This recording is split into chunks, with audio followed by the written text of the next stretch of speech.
네, 셀리더 여러분 안녕하세요. 이제 또 다음 주 성경 공부, 셀 모임 성경 공부 같이 하도록 하겠습니다. 이제 고린도전서 10장으로 가게 됩니다. 다음 주 벌써 9월이 마지막 주네요. 이제 좀 가을이 된 것 같고 10월, 11월, 12월 이제 3개월 정도 남게 되네요. 그러니까 이제 참 계속 시간이 가요. 또 하나님께서 우리 가을을 주시니까 또 제일 어떻게 보면 집중하기 쉽고 또 차분하게 우리의 삶을 돌아볼 수 있는 시간이라고 생각이 되는데, 이 시간 동안에 우리의 삶을 좀 돌아보고 또 하나님께서 어떻게 우리의 삶을 이끄시는지 계속 보기를 원해요. 또 어쨌든 뭐 실제적으로 2학기 셀이 뭐 추석 연휴가 앞에 있었기 때문에 이제부터 시작이라고 해도 과언이 아니죠. 그래서 셀원들과 또 교제하고 기도하시면서 이 학기를 잘 시작하시면 좋겠습니다. 우리 셀리더들도 기도하면서 셀원들을 사랑하시고 여러 가지로 또 함께 애써 주셔서 늘 동역자가 되어 주셔서 감사드려요. 이제 초점은 이제 이 학기 때 이제 해피데이 10월 마지막 주에 있으니까 이제 우리가 10월 첫째 주에 VIP 1차 작정을 아마 할 거예요. 10월 6일 날 이제 좀 같이 기도하시면서 우리가 좀 복음을 전해야 할 대상이 누군지 함께 좀 나누고 기도하면서 준비했으면 좋겠어요. 제가 뭐 늘 강조하지만 우리가 어떤 일을 할 때 하나님을 의지한다는 거는 기도하는 곳에서 나타나거든요. 그러니까 행동하기 전에 내가 그 사람과 접촉하기 전에 어떤 나의 노력과 애씀이 있기 전에 하나님을 의지하는 습관들을 셀에서 늘 공유하시고 함께 기도하시는 공동체가 꼭 되시기를 바랍니다. 그래서 이게 뭐 올해 어떤 열매가 맺혀질 수도 있고 그 다음일 수도 있어요. 그러나 우리가 기도하는 가운데 하나님이 그 일들을 하시는 것들을 확인했으면 좋겠습니다. 자, 이번 주에는 고린도전서 10장으로 가도록 하겠습니다. 10장 1절부터 13절까지 해서 우리가 하나님 겸손히 의지하라 이런 제목으로 좀 말씀을 나누게 될 텐데, 이제 전체적으로 이제 고린도전서 10장이 어떤 문맥이 있느냐, 이제 이런 부분들을 좀 잠깐 점검을 한다면, 이제 고린도전서 10장 우리가 9장에서 쭉 이제 봤던 게 상에 대해서 나눴잖아요. 세 가지 상에서 사명을 받은 것이 상이고, 이미 받은 상이고, 받고 있는 상은 이제 사람들이고, 받을 상은 주님이 주신 면류관이다. 그러면서 이제 9장이 이렇게 마무리돼요. 내가 내 몸을 쳐 복종하게 하면 내가 남에게 전파한 후에 자신의 도리어 버림을 당할까 두려워함이로다. 이런 말씀을 하고 있거든요. 그러니까 이제 바울 사도가 전체적으로 자유 안에서의 절제를 말씀하고 있잖아요. 내가 모든 것을 할 수 있다, 먹을 수 있다, 그러나 안 먹는다. 내가 너네들한테 사례를 받을 수 있다, 그런데 안 받는다. 나는 바라보는 게 있다. 너희들로부터 무엇을 받는 게 아니라 하나님께서 그 영광의 날에 나에게 주실 그 상급을 바라보고 면류관을 바라본다. 이런 말씀을 하고 있잖아요. 그러니까 늘 어떤 두려움이 있는데, 요거를 이제 10장에 가면 어떤 문맥에서 말씀하고 있는 거냐면 너네들도 두려워해라, 이 말씀을 하고 있는 거예요. 우리가 죄 때문에 넘어질 수 있고 우리가 죄 때문에 실수할 수 있다. 자, 어떤 문맥인지 간단하게 설명을 좀 드릴게요. 그래서 1절부터 4절까지는 이제 결국 출애굽한 이스라엘 백성들을 예로 들어서 설명하는 겁니다. 이들이 교회라 이거예요. 에스데반이 이제 광야 교회라는 표현을 썼지 않습니까? 그러니까 출애굽한 이스라엘 백성들은 왜 교회냐면 그들도 세례를 받았고 그들도 성찬에 참여한다 이겁니다. 그들이 받은 세례는 홍해에서 받은 세례, 그죠? 1절 보시면 우리 조상들이 다 구름 아래 있고 바다 가운데에서 지나면서 모세에게 속하여 구름과 바다에서 세례를 받고 이런 표현을 쓰잖아요. 그러니까 홍해를 지나가면서 다시 애굽으로 백할 수 없잖아요. 죽었다 살아나는 경험이지 않습니까? 그러니까 이 경험을 통해 가지고 그들은 우리가 받는 세례, 예수 그리스도 안에서 우리가 죽고 살아나는 그 경험을 한 것이다. 이게 이제 교회라는 신분을 얻었다는 거죠, 외적으로. 그리고 성찬에 참여했다. 그 성찬이 뭐냐면 반석으로부터 나는 물을 마시고 또 신령한 음식을 먹고, 만나를 가리키죠, 3절에. 그러니까 이제 이것이 모두 다 예수 그리스도에 대한 상징이란 말씀이죠. 그들도 성찬에 참여했다. 우리도 똑같다. 근데 이렇게 외형적으로 세례와 성찬에 참여하면서 교회의 어떤 신분을 얻은 그들이 실제 하나님을 안 믿었다 이거예요. 그래서 그들 다수를 하나님이 기뻐하지 아니하셨으므로 그들이 광야에서 멸망을 받았다, 이런 표현을 쓰고 있어요. 그들이 하나님 앞에 외형적으로는 교회였지만 실제로는 하나님을 안 믿었다 이거죠. 어떻게 그것들이 드러났느냐? 자, 6절부터 쭉 그들의 악을 즐겨한 것이라는 이 표현을 좀 보시면, 악을 즐겨했다고 그랬어요. 믿음으로 주님을 기뻐해야 되는데 악을 즐겨했습니다. 그들은 실제 외형적으로는 광야 교회였지만 믿음을 따르지 않는 다수의 사람들이 그 속에 있었습니다. 이제 그것들이 7절에는 우상숭배, 8절에는 음행, 9절에는 주를 시험, 10절에는 원망, 이런 식으로 나타난다는 거예요. 이거 뭐 출애굽기 전체를 쭉 조망하면서 그들이 어떤 죄를 하나님 앞에 본성으로 드렸느냐, 절제되지 않고 믿음을 선택하지 않고 죄악을 선택했느냐, 이제 이거를 말씀하고 있어요. 그래서 여러분 이게 잘 보시면 출애굽기에 나타난 이스라엘 백성들의 그 악한 모습이 사실은 고린도 교회 안에 있었다는 거예요. 그걸 지금 말씀하고 있어요. 여러분 이제 7절을 보시면 우상 숭배 하지 마라.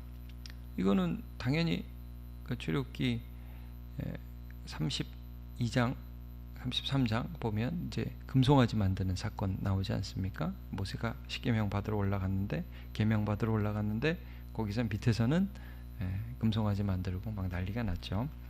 이제 고린도라는 지역이 우상 숭배의 도시잖아요. 이제 지금도 우상의 제물에 대한 그 규례를 묻고 있습니다. 이거 먹어도 되냐, 안 먹어도 되냐.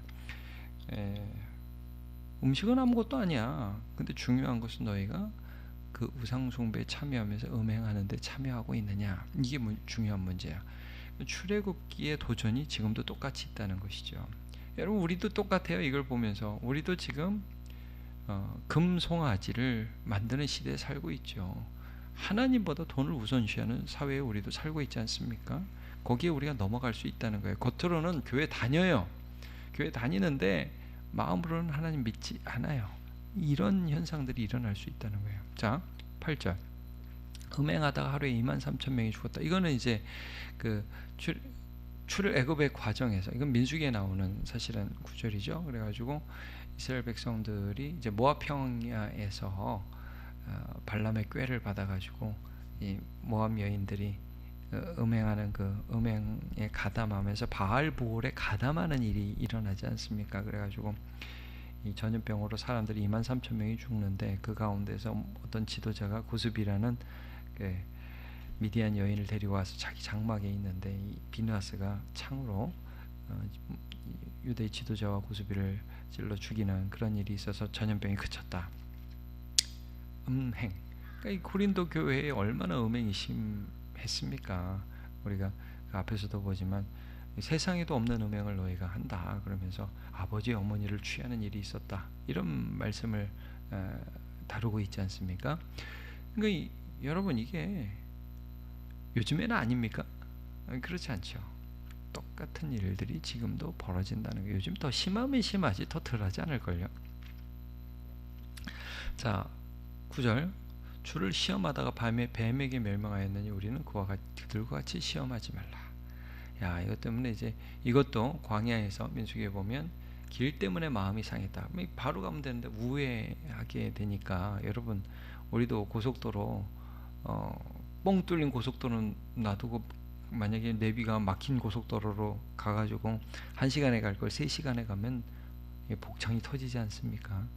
근데 이스라엘 백성들이 그런 일을 당했는데 이제 거기서 막 불만이 터져나오면서 원망이 터져나오면서 모세와 하나님을 비방하고 여기 죽이려고 데려왔냐 그러면서 막 하나님을 원망하는 그 사건 때문에 하나님이 불뱀을 보내신단 말이에요.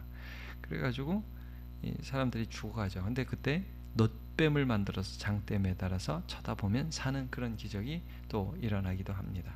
굉장히 중요한 또 원망에 관한 또 시험에 관한 그런 부분들을 말씀하고 있죠. 그러니까 하나님을 믿지 않는 거예요. 믿는 것 같지만 실제로 원망하면서 뭐냐면 하나님 뭐 나한테 내가 뭐 이렇게 할 테니까 나한테 잘해 주셔야죠. 이게 믿는 게 아닌 거예요. 원망이라는 게 요즘에도 그렇잖아요. 사람들이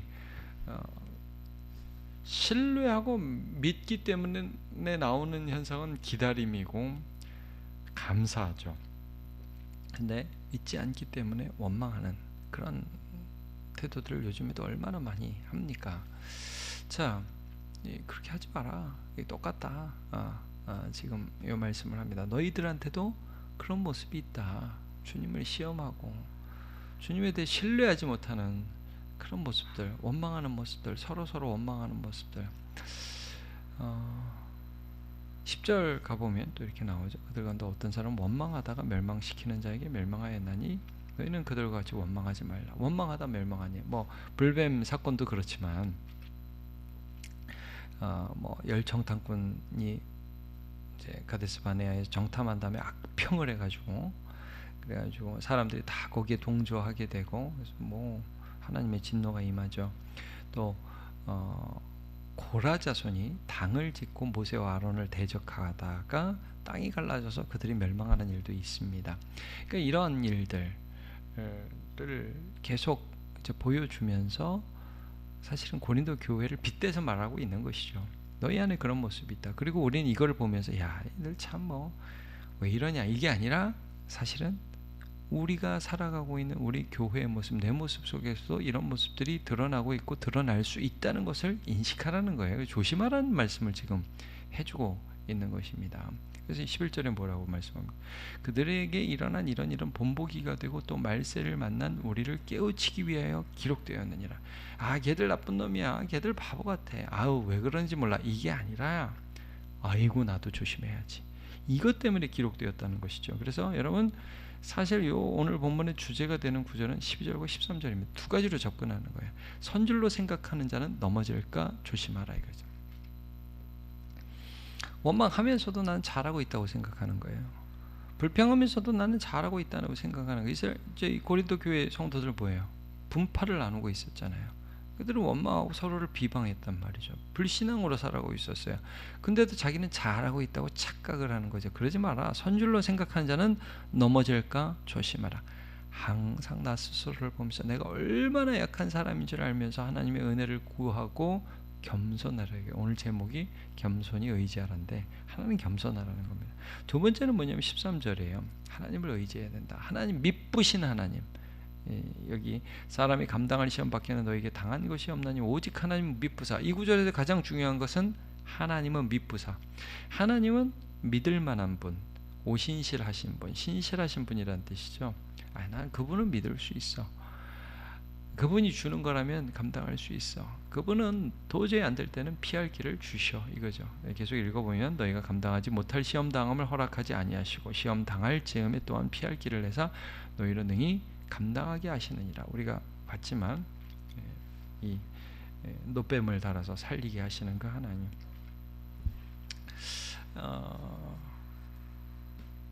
여전히 죄의 유혹이 우리 가운데 있고 거기에 넘어진 실제 형식적으로는 교회였지만 믿지 않으면서도 교만하게 살고 나는 괜찮다고 생각하는 사람들의 멸망을 성경 속에서 딱 보여주면서 조심해야 된다. 나 항상 조심한다. 너네도 조심해라. 이 말씀을 하고 있는 겁니다. 그러면서 겸손해라. 하나님을 의지해라. 이 부분을 말씀하는 거죠.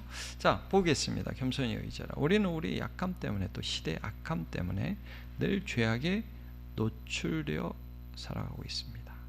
그렇지 않습니까?